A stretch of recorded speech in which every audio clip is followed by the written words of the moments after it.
when you hear the word jihad, what's come to your mind? For many people, it immediately evokes image of violence, war, or extremism. But what if that understanding is incomplete or even incorrect?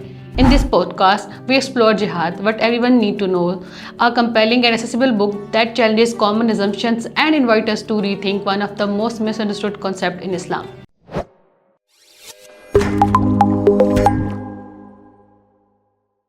This book is written by Asma Afsharuddin, a renowned scholar of Islamic studies and a professor at Indiana University. Her work focuses on Islamic intellectual history, Quranic interpretations, and political thoughts. What makes her voice particularly important in her ability to bridge academic scholarship with contemporary debates, making complex ideas understandable without oversimplifying them.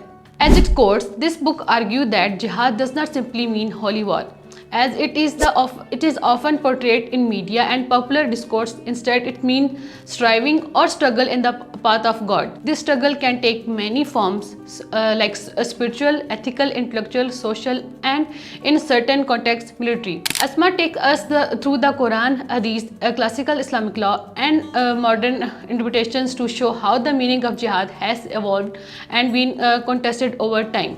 So there are five powerful takeaways from this book. First is jihad is not one-dimensional; it has multiple meanings. And the second is the greater jihad is in the inner moral struggle. And the third one, Islamic law strictly regulates warfare. Jihad has been misused by both extremism and misunderstood in the West. And number five, jihad can be non-violent and focused on social justice.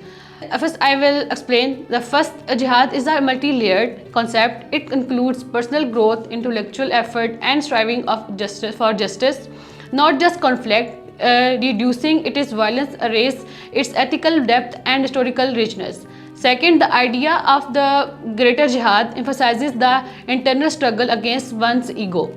This is about self-discipline, moral integrity, and become a better human being. In many ways, this is the most universal and relatable aspects of jihad.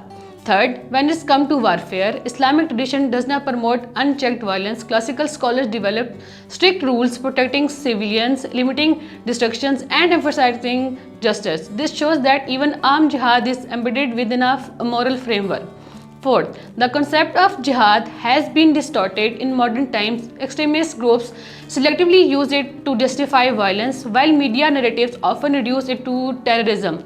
Both perspectives ignores the complexity that Asma carefully highlights. Finally, jihad also includes non-violent efforts such as education, activism, and speaking out against injustice. It can be understood as a commitment to improving oneself and society, something deeply relevant in today's world. So in conclusion, jihad, what everyone need to know, help us move beyond stereotypes and simplistic definitions. It reminds us that jihad is not about violence as its core. It is about striving for what is right, both within ourselves and in the world around us. Understanding this concept more deeply is not just important for academic purpose, but also for building a more informed and less polarized global conservation.